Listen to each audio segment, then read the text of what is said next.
Ok. Bonjour ou bonsoir selon le temps que vous allez nous suivre. Et merci encore pour l'honneur et la grâce que vous me faites cette année de tenir cette masterclass avec vous. Et bienvenue autour du thème « La guérison des blessures intérieures ». C'est une joie de vous retrouver et je pense déjà que l'année passée, je me suis présentée et d'autant plus que j'ai affaire au même public, je ne pense pas que nous devons encore recommencer cet exercice. Alors, veuillez m'excuser pour cela. Alors, Saint-Esprit, que tu grandisses et que je diminue. Alors, la guérison des blessures intérieures, c'est le thème de cette masterclass de GBIO, deuxième année. Mon propos cette année ne sera peut-être pas l'exposé d'une professionnelle, mais plutôt un enseignement et un constat sur la base de beaucoup d'expériences vécues, certes par moi-même, mais aussi par des personnes avec qui j'ai pu m'entretenir, hommes, femmes, jeunes filles, enfants même, c'est arrivé déjà. Et ça m'a interpellée aussi en tant que pasteur, servante de Dieu, éducatrice et mère. Alors, nous interagissons avec des gens, avec des personnes tous les jours. On se pose souvent certaines questions. Pourquoi telle personne est comme ci et comme ça? On est souvent en fait dépassé, choqué par certains comportements de certaines personnes et ça fait pitié. Souvent sous une très belle apparence ou la maîtrise d'une certaine performance, alors que vous admirez une personne, elle peut vous sortir un comportement ou des paroles et vous allez vous demander, mais pourquoi est-ce que c'est comme ça? Vous êtes tellement choqué que des fois, le piédestal sur lequel vous avez mis la personne, elle redescend immédiatement. On se demande pourquoi. Alors, j'ai pu constater que derrière tous ces masques-là, c'est des masques en fait, ces apparences, on cache tous des situations de douleur, des situations d'injustice, de rejet, d'abandon, de trahison et d'humiliation. Disons simplement des blessures émotionnelles. Blessures émotionnelles parce que ça touche à nos émotions, blessures intérieures parce que ça touche à notre être intérieur, parce qu'elles affectent notre âme. Vous n'êtes pas sans savoir que l'être humain est un être tridimensionnel. Amen. Tridimensionnel en ce sens qu'il y a le corps qui est la partie matérielle, physique d'un être animé. Et chaque partie physique de notre être, chaque partie physique, en fait, la partie physique de notre être, quand elle est touchée, on peut le savoir. L'âme, c'est le siège des sentiments, des émotions, de la volonté humaine. L'âme, c'est aussi le siège de l'intelligence, de la mémoire, de l'association des idées. Et tout ceci constitue le domaine psychique d'une personne. Et l'esprit, c'est ton vrai toi, la partie divine de Dieu en nous. Pour communiquer avec lui, nous avons besoin de le faire en esprit parce que Dieu est esprit. Job 32:8 nous dit, mais en réalité, dans l'homme, c'est l'esprit, le souffle du Tout-Puissant qui donne l'intelligence. Amen. Donc l'âme et l'esprit constituent notre être intérieur invisible. Et l'âme est la partie dont on ne nous parle pas assez, qui pourtant est fondamentale pour vivre pleinement le plan que Dieu a prévu pour sa vie. Une personne émotionnellement malade est une personne qui aura une vision déformée d'elle-même, une vision déformée des autres et une vision déformée du monde. Et la plupart du temps, la manière dont un individu se comporte n'est que le reflet de ce qu'il vit à l'intérieur de lui-même. Si l'intérieur est endommagé, l'extérieur sera également altéré. Car le comportement d'un individu n'est que l'image de son être intérieur. Je répète cela. Le comportement d'un individu n'est que l'image de son être intérieur, équilibré ou déséquilibré soit-il. Alors, nous revenons à la définition maintenant. Qu'est-ce qu'une blessure intérieure ou une blessure émotionnelle? Alors, la blessure intérieure ou la blessure émotionnelle ou la blessure de l'âme, c'est des termes qui s'interchangent. Ce sont des séquelles internes causées par un ou plusieurs événements ayant provoqué des chocs douloureux qui atteignent la profondeur de notre être et nous enlèvent la paix du cœur, l'amour du prochain, l'estime de soi, jusqu'à rendre captif l'esprit de l'homme. Les blessures intérieures sont les conséquences d'une expérience en fait inconfortable ou désagréable. Des paroles, des faits, des dires, des mises en action par l'entourage qui reviennent à l'esprit. Et ça fait mal. C'est des choses inconscientes qui nous mettent mal à l'aise. C'est des expériences qui nous ont causé une profonde douleur. C'est différentes définitions que je prends, mais ça se regroupe toujours ensemble.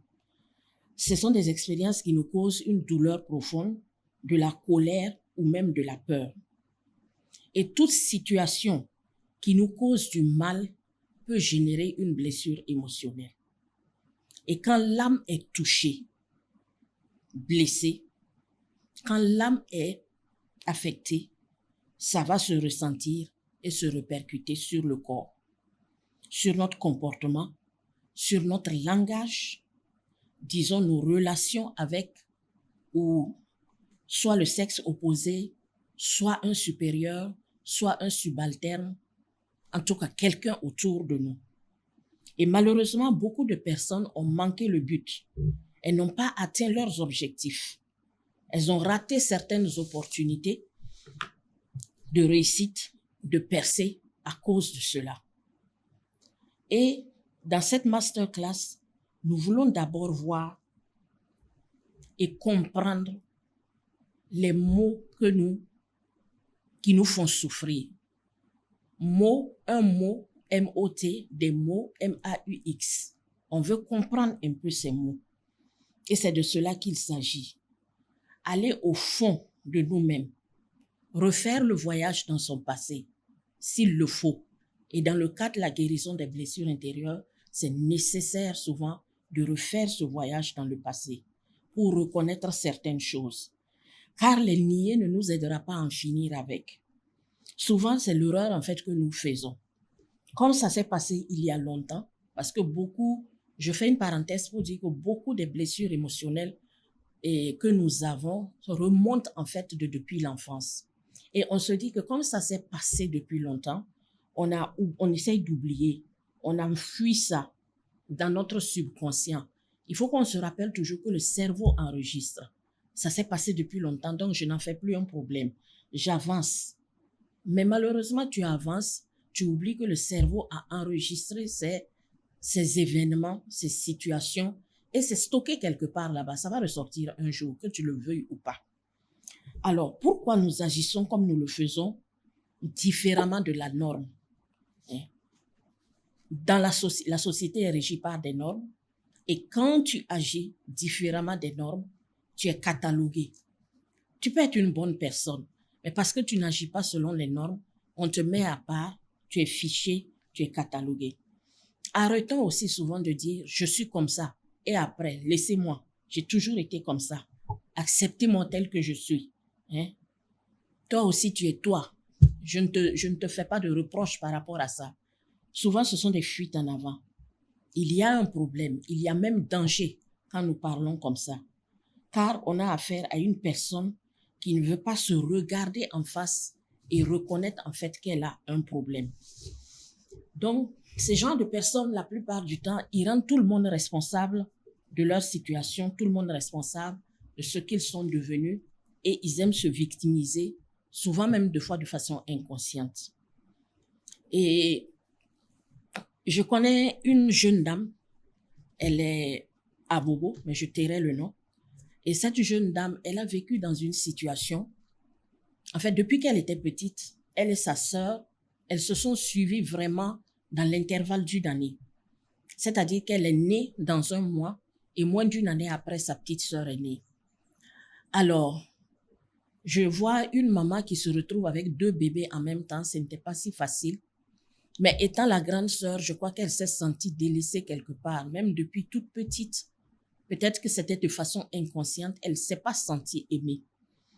Et aujourd'hui, elle a grandi avec ça. Et c'est le genre de personne, quand elle est contente, tout le monde doit être content avec elle. Et quand elle n'est pas contente, alors tout le monde a chaud avec elle. Tu ne lui as rien fait, mais tu ramasses les pots cassés, comme on dit. Et c'est comme ça qu'elle a grandi. Et pour un rien, tout le monde est responsable de ses humeurs.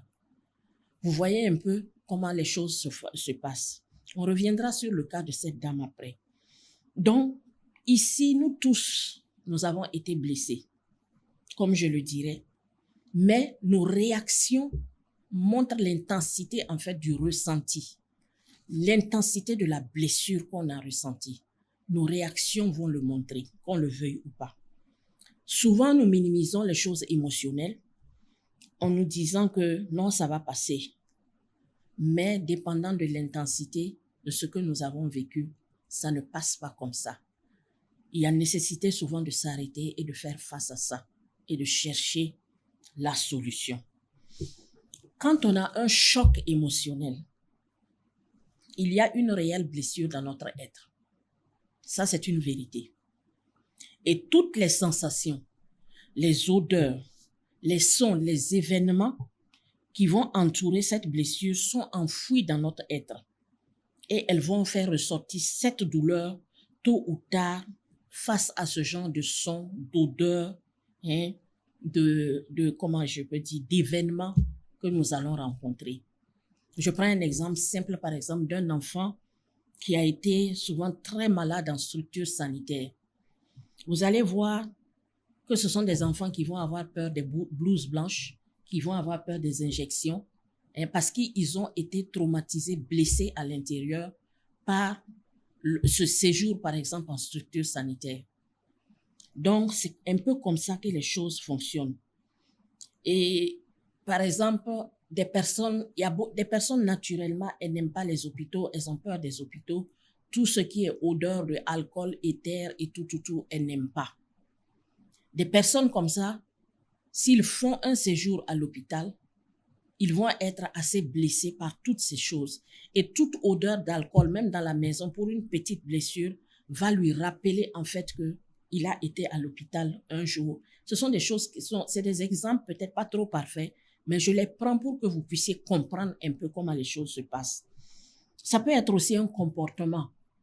Quelqu'un qui crie sur un enfant, et toi tu as été une personne, on a souvent crié sur toi, on t'a souvent frappé quand tu étais enfant. Tu as grandi avec ce souvenir-là. C'est tes parents, tu ne peux pas les renier parce qu'ils t'ont fait ça. Et pour eux, ils ont bien fait parce qu'ils étaient dans un processus d'éducation avec toi. Mais malheureusement, tu as trouvé peut-être que certaines choses étaient très injustes. Tu as grandi avec des choses dans ton cœur qui t'ont blessé, que tu as gardées. Et quand tu vas crier sur un enfant, alors tu es dans tous tes états. J'ai connu une personne, c'est une jeune dame qui avait toujours des difficultés avec son époux par rapport aux domestiques qu'ils employaient. Et un jour, en parlant avec son époux, elle a compris pourquoi chaque fois le monsieur était un peu du côté des domestiques. Parce que le monsieur, il dit que quand lui, il était jeune, il grandissait, il y a eu des moments dans sa vie où il a dû travailler dans des maisons pour pouvoir avoir de l'argent, pour pouvoir prendre sa famille en charge. Et il a fait ce genre de travail, il a fait aussi d'autres petits boulots, mais son passage dans une certaine maison l'a tellement marqué que, tu vois, il a senti beaucoup d'injustice en l'endroit des personnels de ménage et de maison. Donc, chaque fois quand elle avait un problème avec son personnel de maison, elle était toujours choquée et surprise de voir que le monsieur prenait la défense du personnel de maison. Pourquoi? Parce qu'il y a une blessure quelque part qui a été la sienne pendant que lui, il se cherchait et il faisait ce travail. Alors, elle a dû vraiment comprendre et puis essayer d'en parler avec lui. Et ils ont dû trouver une solution pour que le monsieur ne se mêle plus de ces choses-là. Et elle aussi, elle a essayé de faire l'effort pour ne plus reprendre, par exemple, un personnel devant son époux. Donc, c'est des petites choses comme ça. Ça peut être aussi des traumatismes violents. Par exemple, le fait de battre son épouse, sa femme. Ça peut être des viols. Ça peut être aussi, des viols d'enfants. Souvent, les viols se passent quand les enfants sont petits. C'est vraiment dommage. Mais beaucoup de personnes ont subi ce genre de choses. Hommes comme garçons ou comme femmes, comme filles, pardon, garçons comme filles. Ce sont des cas que j'ai déjà vus. J'ai déjà échangé avec des personnes qui sont passées par ces situations. Et ça a laissé des traumatismes en eux, des blessures émotionnelles. Pourquoi ces choses nous sont arrivées? Vous voyez. Donc, ça peut être aussi, et comme je dis, violent, comme le fait de battre sa femme. Quand quelqu'un crie ou bat une femme, toi, tu vas avoir très mal parce que tu as vu battre, par exemple, ta maman. Pourquoi? C'est pourquoi on va battre une femme. Et tu peux être très blessé à cause de ces choses. Ça peut être aussi plus sournois, comme des humiliations continuelles, des paroles blessantes. Toutes ces choses sont des sources de blessures intérieures. Ça peut être aussi des situations injustes à répétition. Et tout cela va produire des blessures intérieures qui ont besoin d'être guéries. Alors, il ne faut pas se voiler la face en se disant que le temps va faire son travail, s'il vous plaît. Non. Non. Car c'est le danger. Si elles ne sont pas traitées, elles vont s'infecter. Ça va s'empirer. À l'image d'une plaie, tu t'es blessé. Oui, prise de guérir, de pardonner. Et surtout, que leur bonheur ne doit pas provenir, en fait, de la fidélité de leur mari. Je ne suis pas heureuse parce que mon mari est fidèle. Même dans l'église aujourd'hui, on rencontre tellement d'hommes infidèles. C'est dommage, mais c'est vrai. Mais ton bonheur ne doit pas être lié à cela. Ton bonheur doit être lié d'abord à ton Dieu, la relation que tu as avec Dieu. Ta relation avec Dieu doit d'abord te rendre heureuse, c'est ça. On ne pourra jamais expliquer en fait l'infidélité d'un homme. Mais je vais dire à une femme, même vous les jeunes filles qui m'écoutez, un homme n'est pas fidèle parce que tu es belle. Un homme ne sera pas fidèle parce que tu sais préparer. Un homme ne sera pas fidèle parce que tu es une bonne épouse, tu tiens bien ta maison et tout. Un homme sera fidèle simplement s'il a la crainte de Dieu, mais s'il décide d'être fidèle. Et c'est ça. C'est pour ça que nous vous encourageons à toujours choisir dans la maison de Dieu. Toujours choisir dans la maison de Dieu. Rencontrez des personnes qui ont la crainte de Dieu, qui vous aiment, qui peuvent vous tirer vers le haut. Des personnes qui ont la crainte de Dieu, qui prennent de bonnes décisions. C'est surtout ça. L'année passée, nous avons parlé du choix du conjoint et de la vie conjugale. Cherchez dans la maison de Dieu, parce que dans la maison de Dieu, par la grâce de Dieu, avec la prière, vous allez trouver la personne vraiment qui va avec vous, qui a la crainte de Dieu surtout, et qui va choisir de ne pas vous faire du mal. Que le Seigneur nous aide.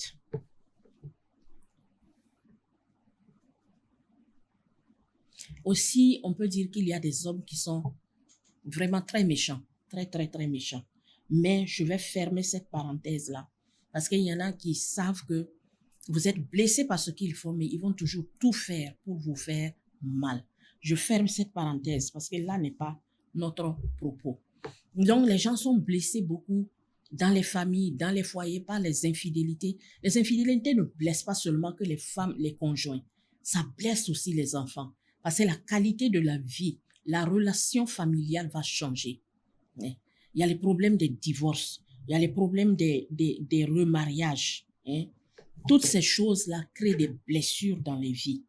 Il y a dans les familles aussi où il y a des femmes qui sont battues, abusées, où il y a des enfants qui sont violés. Toutes ces situations-là, maltraitées, et les gens ne savent pas où aller. Il y a aussi des situations, je m'arrête beaucoup sur les foyers, je ne sais pas pourquoi j'en parle, mais il faut que ceux qui sont mariés comprennent certaines choses. Vous voyez, On est dans les foyers en ce moment, il y a beaucoup de personnes. Moi, j'ai reçu beaucoup de personnes, par exemple, en entretien, des femmes qui sont très blessées parce qu'elles ne comprennent pas. Quand il y a des situations dans le couple, le monsieur ne veut pas parler. Il ne veut pas discuter. Est-ce que c'est une fuite de responsabilité? C'est une fuite en avant, on ne sait pas. Mais le monsieur ne veut pas discuter. Elles essayent tout. Il choisit la voie du silence. Il ne parle plus dans la maison jusqu'à ce qu'il décide qu'il va lui parler. C'est en ce moment qu'il lui parle. On ne traite pas comme ça quelqu'un que tu appelles ton vis-à-vis. Si quelque chose ne va pas, vous devez vous asseoir et en parler. Il y a une dame qui m'a même dit, dans ce processus de silence, par exemple, que son mari a adopté, il va jusqu'au point où, quand elle lui demande quelque chose, il ne répond pas. Si c'est par exemple de l'argent, il dépose sur la table, il s'en va. Le matin, au lieu de lui remettre le prix de ses condiments, il donne ça à la servante. Vous voyez un peu jusqu'où les choses partent. Il contribue en fait à aggraver la blessure, à creuser davantage dans la blessure de la personne. Donc, faisons beaucoup attention. Il y a beaucoup de situations de blessures dans les vies, dans les familles. Vraiment que le Seigneur nous aide. Et il y a beaucoup de mères, d'enfants qui sont blessés par des morts, par exemple, précoces, par des jeunes qui sont sujets à la drogue, à l'alcool, à la guerre, des situations d'accidents qui ont entraîné des choses dans les familles pas possibles. Donc, toutes ces choses sont des causes de blessures intérieures. Alors, les blessures intérieures, les psychologues les ont classées en 5 catégories, à savoir le rejet, l'abandon, la trahison, l'humiliation et l'injustice. Quand vous faites les recherches, vous allez trouver toujours qu'elles sont classées dans ces 5 catégories.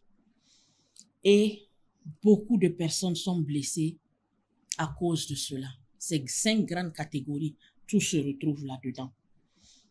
Et on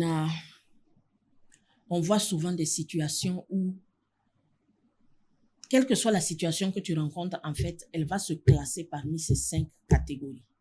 Donc, faisons beaucoup attention.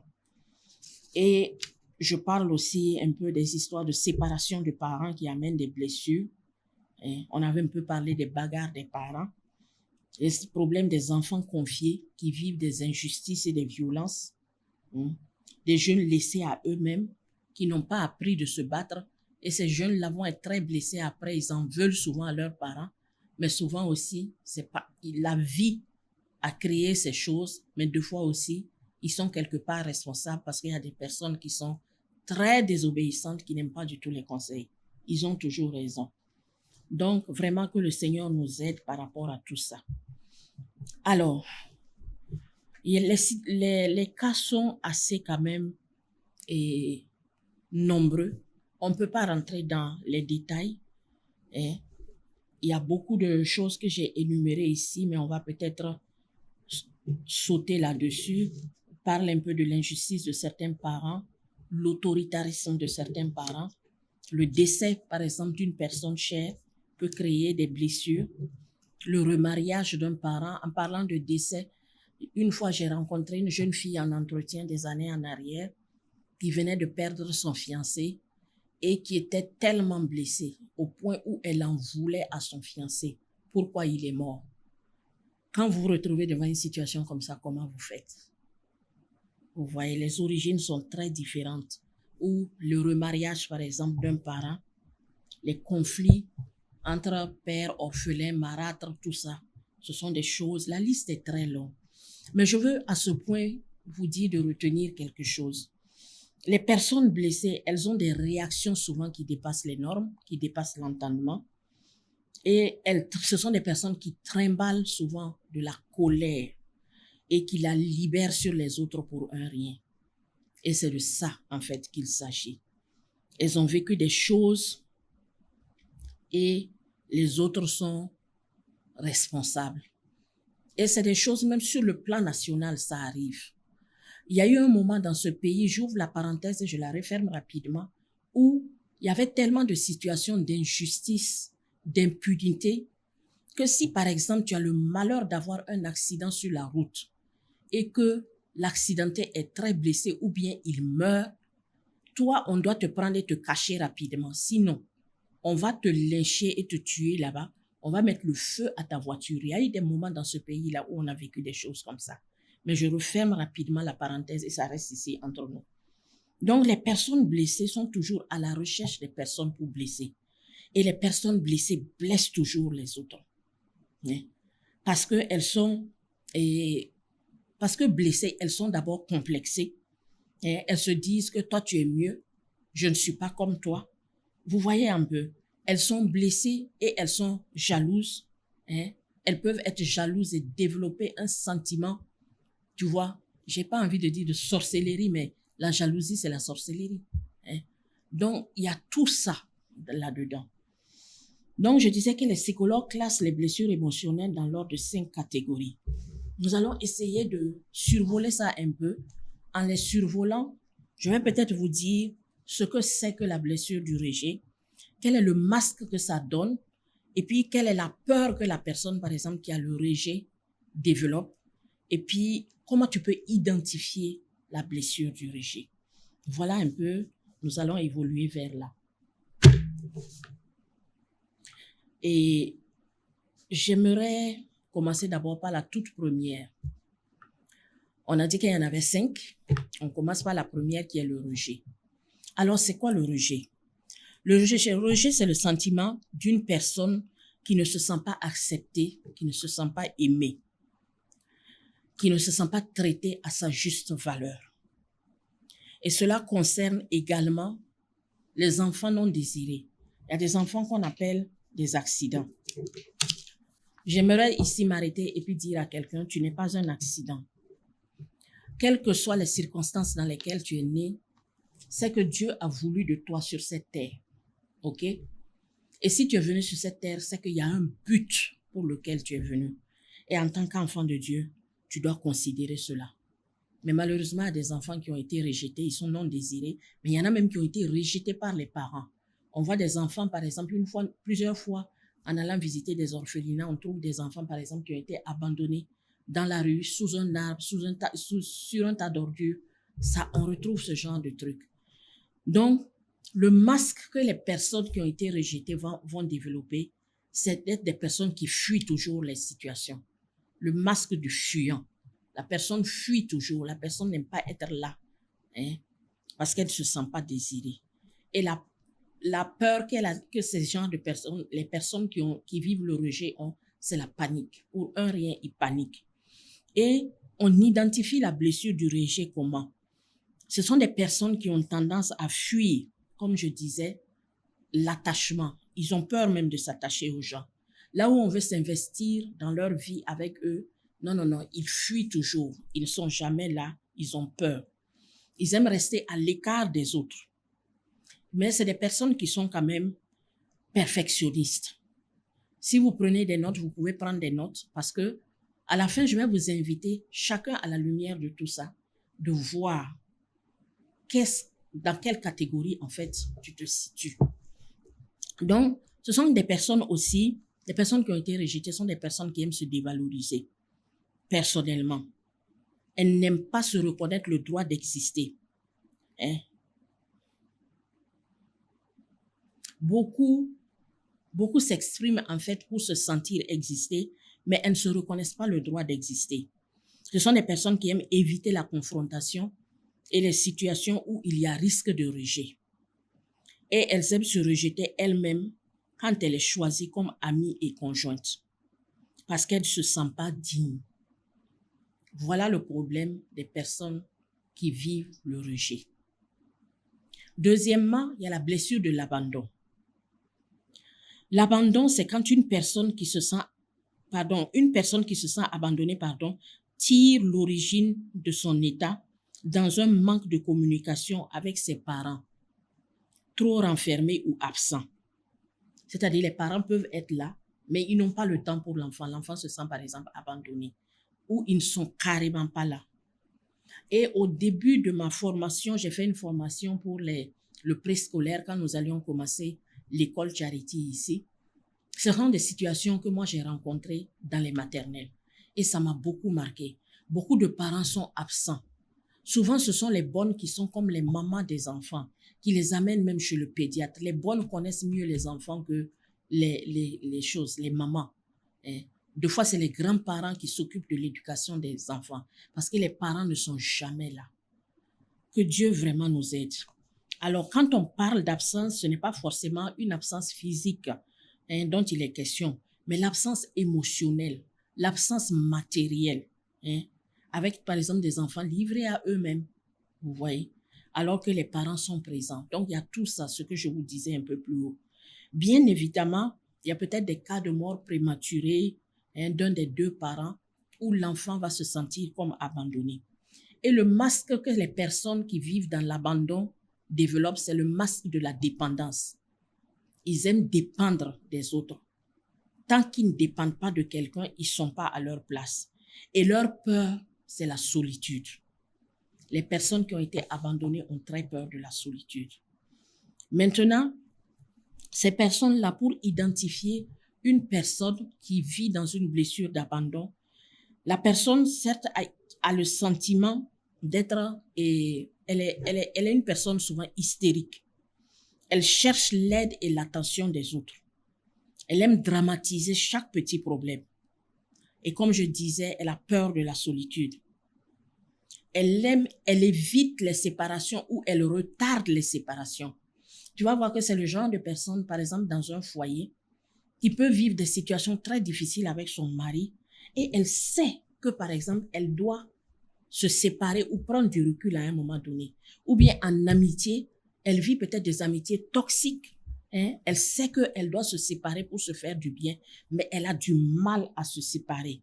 Elle va retarder la séparation jusqu'à encore être blessée davantage. Donc, ce sont des personnes qui en veulent souvent aux autres quand vous les laissez tomber. Ou bien quand vous prenez du recul par rapport à eux, ils vous en veulent à cause de ça. Donc, ce sont des personnes et des êtres aussi qui sont liés par la peur de l'avenir. Surtout, y faire face seuls, c'est difficile pour eux. Ce ne sont pas des personnes qui aiment regarder loin. Ils ont peur d'entrevoir l'avenir, de voir loin. Et ils acceptent difficilement le refus. Ils ont tendance à insister, ils ne veulent pas qu'on les laisse. Parce que ce sont des personnes qui aiment vivre dans la dépendance. On dit le masque, c'est le masque de la personne dépendante. Et ces personnes se trouvent souvent dans les deux premières catégories où ont plus de risques de tomber dans les pièges de la dépendance affective. La dépendance affective, ce n'est pas notre thème, mais peut-être que je pourrais faire un document là-dessus pour vous, pour ceux qui seront intéressés. OK? Dépendance affective, parce que nous nous attachons souvent aux personnes, mais c'est des mauvaises personnes pour nous. Alors, la troisième blessure, c'est la blessure de l'humiliation. Et cette blessure, c'est quand, pour une raison ou une autre, les parents ont constamment honte de leur enfant et lui témoignent avec des paroles dégradantes et humiliantes. Ça peut ne pas seulement être au niveau des enfants, même dans les couples, il y a les blessures d'humiliation. Dans les services, il y a les blessures d'humiliation. Quand on passe le temps à dire à quelqu'un, par exemple, tu n'es rien, ou bien tu vaux rien, toi tu ne sais pas faire ces choses, on passe le temps à humilier la personne. Dans les familles, quand on passe le temps, par exemple, à dire à un enfant, tu es trop gros, ou bien tu es trop maigre, toi-même tu manges, on ne sait pas ça part où. Toutes ces choses-là affectent. Ou bien regardez ses pieds. Pourquoi toi tes pieds sont comme ça? Regardez son ventre, regardez sa tête. On passe le temps à humilier toujours la personne. Ou bien, toi, tu manges trop. C'est des petites choses souvent qui ressortent dans les familles et qui humilient les enfants, qui créent, Seigneur, en eux ce sentiment, cette blessure d'humiliation. Donc, en tant que parents, faisons beaucoup attention à comment nous traitons nos enfants. En tant que aussi patrons, attention à comment nous traitons notre personnel. Si la personne est arrivée jusqu'à là avec toi, c'est qu'elle a quelque chose quand même dans la tête. Arrêtez de toujours rabaisser les gens pour se sentir bien et élevé. Il y a des gens, ça c'est leur fort. Donc, pour identifier la blessure de l'humiliation, vous allez voir que ce sont des personnes qui ont tendance à chercher à être responsables des autres. Et avant d'aller plus loin, la blessure de l'humiliation vient avec le masque du masochisme. C'est-à-dire des personnes qui aiment souffrir. Et il y a des personnes comme ça, elles aiment souffrir. Hein? Et leur plus grande peur, c'est la liberté. Donc, ces personnes-là, elles cherchent toujours à être responsables des autres. Elles recherchent la douleur et l'humiliation de façon inconsciente. C'est quand même curieux. De façon inconsciente. Elles se créent des contraintes et des obligations. Tout ça pour les obliger à vivre dans la souffrance. Elles rabaisser les autres et les humilier en leur faisant sentir que sans elles, ils ne peuvent réussir. Vous voyez, ils ont été humiliés, c'est vrai, mais ce qu'ils développent souvent comme comportement, ils veulent toujours rabaisser les autres. Et souvent, il y a beaucoup de patrons comme ça, parce qu'ils ont vécu ces choses et ils pensent que c'est comme ça, il faut toujours faire subir ces choses aux autres. Hein? Ce sont des personnes qui aiment se faire du mal ou se punir avant que quelqu'un d'autre ne le punisse devant. Vous comprenez un peu? Elles se font du mal. Elles se punissent elles-mêmes avant que la punition même n'arrive. Hein? Ce sont des personnes qui se sentent impuissantes face à ceux qui les aiment et qui sont proches d'elles. Donc, quand vous prenez les notes, gardez bien ces choses. Peut-être si vous voulez, on va mettre ça sur papier pour vous donner. Et vous allez essayer de voir là où vous vous situez. Alléluia. Et le monde dans lequel nous vivons est rempli de personnes plus ou moins déséquilibrées émotionnellement. Et si vous ne faites pas attention à vous, de blessures qui sont dues aux abus sexuels, au viol, souvent les intéressés, ils en veulent à Dieu au fond d'eux-mêmes. Ils vont dire pourquoi si Dieu existe et puis il est bon, il a permis que ça arrive. Donc, il faut que ces personnes-là arrivent à se dépasser, à croire que Dieu n'était pas absent dans l'histoire, mais Dieu veut les restaurer. Il y a des situations, ils n'ont pas créé la situation, c'est arrivé, mais Dieu est amour, Dieu veut les restaurer. Parce que eux, sur quoi ils s'appuient, c'est surtout toujours pour dire, mais si Dieu était là, pourquoi il a permis? Souvent, il y a des choses qu'on ne souhaite pas que ça nous arrive dans la vie, mais ça nous arrive. Donc, il faut apprendre à lâcher prise et à croire toujours en l'amour de Dieu, en la restauration divine. Donc, il faut apprendre à pardonner, à se pardonner. Il faut avoir de l'assurance, avoir la foi que Dieu nous guérit. Dépendant de l'ampleur du choc, il faut se faire accompagner. Se faire accompagner par les personnes compétentes, des personnes spécialisées en la matière, se faire accompagner par la prière. Et je crois que Dieu est celui qui guérit les cœurs brisés. Dans Luc 4, verset 18, Jésus a dit quoi? L'Esprit du Seigneur est sur moi. Il m'a oint pour annoncer la bonne nouvelle aux pauvres. Et la deuxième des choses, c'était quoi? Pour guérir les cœurs brisés. Jésus guérit les cœurs brisés encore aujourd'hui. Je n'en disconviens pas, il y a un processus, c'est vrai. Mais le Saint-Esprit est le seul qui peut agir. Jésus est le seul qui guérit les cœurs brisés aujourd'hui. La psychologie, les thérapeutes, ils ont des procédés, des processus pour nous accompagner, pour nous aider. Mais pour la personne qui croit en Dieu et qui croit que Dieu peut la guérir, avec la prière aussi et l'accompagnement, Dieu va totalement restaurer sa vie.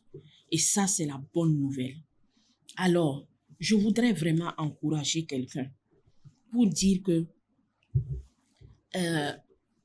les blessures émotionnelles nous ouvrent en fait les yeux sur des aspects profonds en fait de notre comportement. Et ces aspects profonds de notre comportement qui affectent en fait nos relations. Parce que tout est une question aussi de relations. Les blessures que nous avons vues, à savoir le rejet, l'abandon, et l'humiliation, l'injustice, la trahison, toutes ces blessures sont accompagnées de masques que nous avons vus et des peurs aussi que nous avons certainement énumérées. Et je crois que vous avez pris bonne note. Alors, je vous encourage à prendre vraiment un moment pour réfléchir par rapport à chaque blessure, les caractéristiques des personnes qui ont été, par exemple, blessées par la trahison, l'injustice et tout. Ça vous a été donné, je vous encourage à prendre chaque personne un temps pour essayer de revoir ça. Quels sont les comportements récurrents que vous observez? Première question. Quelles sont les situations qui semblent déclencher des réactions émotionnelles disproportionnées à votre niveau? Et cette introspection, c'est le premier pas vers la guérison. Et après, envisager des étapes plus concrètes. Parce que la guérison des blessures des blessures émotionnelles, c'est un chemin que vous empruntez. C'est un processus dans lequel vous rentrez. Et dans ce chemin, acceptez d'aller jusqu'au bout pour une transformation profonde. Que ce soit la thérapie, que ce soit l'accompagnement avec des personnes vraiment qualifiées, des personnes honnêtes, soyons honnêtes avec nous-mêmes. Acceptons d'aller jusqu'au bout pour une transformation vraie et profonde. Chaque pas vers la guérison est un pas vers une vie épanouie. Amen. Et je vous disais, il faut associer la prière. Parce que Jésus, il n'est pas venu seulement. Le salut, c'est vrai, il englobe tout. La guérison, la délivrance et tout. Mais si ce verset a précisé, guérir les cœurs brisés, c'est que Jésus sait que un cœur brisé ne peut pas aller loin. Un cœur brisé aura de la difficulté à accomplir sa destinée. Un cœur brisé sera difficilement épanoui. C'est pour ça que Jésus veut guérir nos cœurs brisés. Jésus veut nous restaurer afin que nous ayons une vie épanouie. La guérison va avoir un impact profond sur la qualité de ta vie. C'est pour ça que tu ne dois pas refuser d'entrer dans ce processus. Et je veux faire une parenthèse pour dire que il y a des personnes qui ne veulent même pas être guéries, qui se sentent bien dans leur situation de souffrance. Il y a des personnes aussi qui veulent être guéries, mais il y a des personnes aussi qui ne sont pas prêtes à faire le chemin vers la guérison. Il y a ces trois catégories de personnes. Essayez de voir où vous vous trouvez. Mais quelle que soit la catégorie dans laquelle vous êtes, je vous dis que vous avez besoin d'un accompagnement. Vous avez besoin d'être aidé. Amen. Imaginez un peu un quotidien où vous ne serez plus en fait lié par la peur, par la mauvaise estime de soi, où vous ne serez plus dans la douleur de l'abandon, de la trahison. Imaginez un meilleur lendemain. Pensez à la liberté que vous aurez d'agir sans crainte d'être humilié. À la liberté que vous aurez d'avoir cette paix intérieure en vous-même. À la liberté que vous aurez d'avoir en fait la confiance en vous-même restaurée. Parce qu'il s'agit en fait de tout ça. Pensez à tout cela. Et pensez au fait que la guérison intérieure aussi, elle va vous amener à avoir des relations beaucoup plus saines avec les gens. Parce qu'on a parlé au début de comportements, de situations qui affectent les relations. Et la guérison va vous amener à avoir des relations beaucoup plus saines. Une estime de soi renforcée, une authentique expression de vous-même. Et c'est de ça qu'il s'agit. Alors, je veux vous inviter vraiment à rentrer dans ce voyage de la guérison intérieure, non seulement pour améliorer votre propre vie, mais pour aussi enrichir la vie de ceux qui vous entourent. Parce qu'en chacun de nous, il y a quelque chose de bien, de merveilleux, dont les autres ont besoin. Mais quand, par des réactions, des humeurs sortent, tu fais de telle sorte que les gens s'éloignent de toi, tu ne peux plus être une bénédiction pour quelqu'un. Et quelqu'un aussi aura du mal à être une bénédiction pour toi. Donc, les blessures intérieures ne doivent pas être des chaînes qui nous retiennent. C'est possible de sortir de là. Mais c'est une marche et la guérison est une marche sur le chemin, en fait, de ton épanouissement, de ton développement personnel. Alors, je vais t'encourager vraiment, alors que je suis en train de terminer, de te donner les moyens pour guérir. Démontre aux personnes qui t'ont blessé que tu n'es tu n'es plus cette même personne, tu ne veux même pas être cette personne. Hein. Vous pouvez être guéri, vous pouvez épargner aux autres vos mauvais agissements et comportements. C'est possible, vous pouvez être heureux. Et sachez que si vous êtes heureux, vous vous portez bien, votre famille va se porter bien, votre entourage va se porter bien, tant sur le plan professionnel, relationnel à tous les niveaux, ils vont se porter bien. Et même la nation va se porter bien. Il y a des nations aujourd'hui malades parce que les dirigeants ne se portent pas bien. Je n'ai rien à vous apprendre par rapport à ça. C'est pas une guérison physique, mais une maladie physique, mais parce qu'ils ont été des personnes blessées qui sont venues au pouvoir, ils ont fait subir à toute une nation certaines choses. Vous voyez par exemple Hitler en Allemagne. On parle souvent d'Hitler, la Deuxième Guerre mondiale. Hitler, il a été démontré que c'était un enfant qui n'avait pas été aimé, c'était un enfant rejeté. Et Hitler, quand il a grandi, qu'est-ce qu'il a été? Le plus grand meurtrier, génocidaire de l'humanité. Tout ça à cause d'une blessure intérieure. Donc, que le Seigneur puisse nous aider et que le Seigneur nous fasse vraiment la grâce de pouvoir aborder ce chemin, ce processus vers la guérison intérieure pour notre propre bien, dans le nom de Jésus. Alors, quand tu vas rentrer dans ce processus de guérison, je termine par là, il faut comprendre que selon chaque type de blessure que tu as reçue, il y a un comportement que tu vas devoir développer. Et dans ces comportements, que tu vas commencer à comprendre et à savoir que tu es en train d'être guéri et que tu es guéri. Et c'est là que vous allez voir que pour la personne, par exemple, qui a vécu dans le rejet, qui a développé le masque de la personne qui fuit, cette personne, dans les nouveaux comportements qu'elle va développer, va commencer à voir que, en fait, peut-être l'autre qui est devant ne l'a pas forcément rejeté. Ils se sont peut-être pas entendus, mais il n'a pas été peut-être forcément rejeté. Il va commencer à ne plus fuir, parce que nous avons vu que une des caractéristiques de ces personnes-là sont des personnes qui fuient. Elles n'aiment pas faire face aux choses. Elle va commencer à ne plus fuir. Et elle va commencer à ne plus se sentir en fait une mule. Parce que ce sont des personnes qui ont un langage souvent, qui disent ils sont nuls, ils ne servent à rien. Elle va commencer à dealer avec ces choses-là. Et c'est des personnes qui vont commencer à se valoriser davantage. Ça, c'est pour la blessure du rejet. Et pour la blessure, par exemple, de l'abandon, on a dit que le masque, c'était la dépendance. Vous allez voir que ces personnes-là, elles ne vont pas laisser tomber souvent les choses qu'elles ont commencées. Elles vont apprendre à se donner de l'attention à soi-même au lieu d'attendre toujours des autres. Et c'est les comportements que la personne qui est en train de guérir de la blessure de l'abandon va commencer à développer. Et pour la personne qui a vécu la blessure de l'humiliation, à savoir le masochisme, les personnes qui aiment se faire souffrir, ces personnes-là, par exemple, vont commencer à penser, à voir autrement les choses.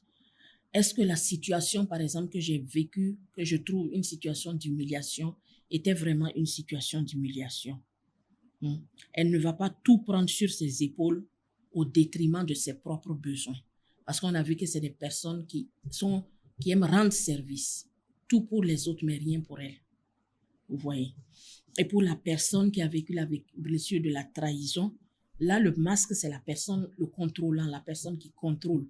Elle aime tout contrôler. Et ce genre de personne, dans la guérison, et le nouveau comportement qu'elle va commencer à développer sera, en fait, de faire plus confiance, de vérifier s'il y avait vraiment un engagement, une promesse, au lieu de penser qu'elle a été trahie. Est-ce que vraiment la promesse avait été faite? La personne va commencer à analyser, à sonder les choses autour d'elle-même pour se demander est-ce qu'elle s'était vraiment trompée. Elle va apprendre à diriger, à donner de la direction à sa vie, sans contrôler. Elle va apprendre à faire confiance. Elle va apprendre à éviter à avoir le dernier mot toujours. Et pour la personne qui a vécu la blessure d'injustice, avec le masque de la rigidité, on va voir que ces personnes, dans la guérison dans leur nouveau comportement, vont apprendre à prendre le temps de se sentir vraiment et de sentir vraiment et de demander à l'autre comment il se sent. Ils vont apprendre prendre le temps à se sentir bien et à aussi faire attention aux autres, comment l'autre se sent. Ils vont vérifier toujours si l'autre a vraiment voulu être injuste ou pas et ils vont se reconnecter avec leur entourage, avec le monde autour d'eux. Donc, voilà un peu ce que j'avais à partager avec vous en ce qui concerne la guérison des blessures intérieures. Et nous sommes ensemble pour les questions, voilà, qui vont suivre. Et peut-être que je vais faire un tableau qu'on pourra vous remettre après en ce qui concerne les différents types de blessures, comment elles se manifestent, le masque qui va avec, la peur qui va avec ces blessures, et puis dans le processus de guérison, les nouveaux comportements que ces personnes devraient adopter. Ça, je prends ça en charge de vous envoyer ces polycopes plus tard et je crois que ça va aider, pas forcément même dans la session, mais pour la vie même, vous allez souvent pouvoir regarder ça et vous demander où vous en êtes. Que Dieu vous bénisse. Merci beaucoup. Ça a été vraiment un plaisir de passer ce moment avec vous et à très bientôt.